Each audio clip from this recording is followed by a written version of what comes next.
পর যদি মানুষ আল্লাহকে সিজদা না দেয়, নিয়ামত তো অনেক আছে, সর্বশ্রেষ্ঠ 3টা নিয়ামত আল্লাহ তাআলা আপনাকে আমাকে দান করেছেন, সুবহানাল্লাহ। সেটা নারী হোক আর সেটা পুরুষ হোক। প্রথম নম্বর নিয়ামত, এই 11টা দরজা, সব দরজায় তালা মারিয়া একটা দরজা খুলে রাখছেন, সেটা হলো মুখ। সুবহানাল্লাহ বলেন। এই মুখটা দিয়া 4200 প্রকার খাবার, প্রায় 4200 প্রকার খাবারের স্বাদ আপনার আমার জিভটা বলতে পারে। এতটুকু শুকরিয়া আদায় করেন। এই মানুষ যদি চিন্তা করে, বাংলাদেশের মানুষ বেনামাজি খুঁজে পাওয়া যাবে না। নাম্বার 2, বিনা টাকায় আল্লাহ সুবহানাহু ওয়া তাআলা আইনুল্লাহ ইবসিরুনা বিহা, 2টি চোখ দিয়েছেন। এই 2টা চোখ দিয়া দুনিয়া দেখতে পাচ্ছি, সুবহানাল্লাহ বলেন। মা বাবা, স্ত্রী, ছেলে, সন্তান, টাকা পয়সা, ধন সম্পদ, A to Z সব বিস্তারিত বলার সময় নেই, তাহলে বলতাম, সংক্ষিপ্ত আকারে যাচ্ছি। সেটা হলো আল্লাহ তাআলা যে নিয়ামত দিয়েছেন, সেটা হলো 2টা চোখ। নাম্বার 3 নিয়ামত, সব নিয়ামত, 3 নম্বরের দামি নিয়ামত হলো 2টা কিডনি। এই 2টা যদি না থাকতো তাহলে মানুষ বাঁচত না।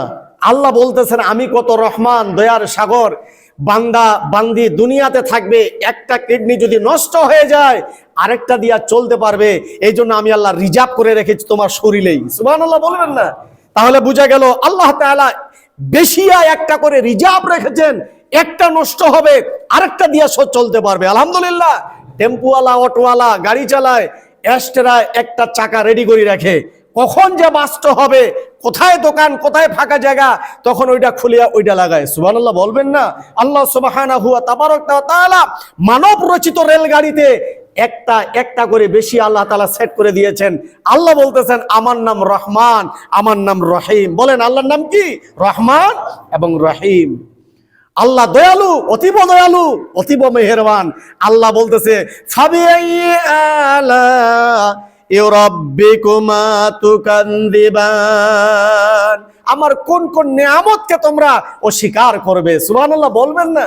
আবার বলতেছে, আমার নিয়ামত তোমরা অস্বীকার করতে পারবেন না। তাহলে আল্লাহ সুবহানাহু ওয়া তাআলা আপনার আমার শরীরে রাতে যখন শুইব বিছানায়, তখন চিন্তা করব, আল্লাহ কত দয়ালু, আল্লাহ কত মেহেরবান।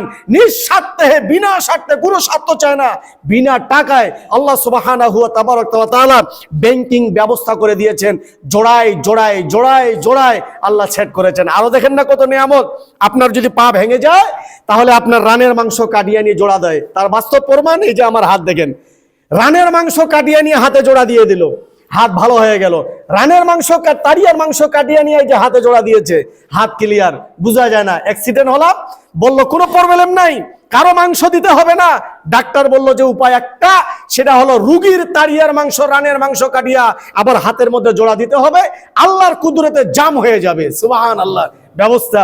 এখন যদি আপনার রানের মাংস আমি কাটতে যাই, তাহলে আপনি পয়সা চাইবেন, 2 লাখ 3 লাখ টাকা চাইবেন, কেউ রাজিও হবে না, ঠিক কিনা? কিন্তু আল্লাহর কুদরত, ডক্টর বলল যে কোনো ভয় নাই, মাংস লাগবে, রুগীর তাড়িয়ার মাংস কাটিয়ে নিতে হবে। এতটা চলি উঠেলো তাড়িয়া থেকে, রান থেকে কাটিয়া 2 হাতে জয়েন করে দিল, আদৌ পর্যন্ত দেখেন সমান হয়ে আছে।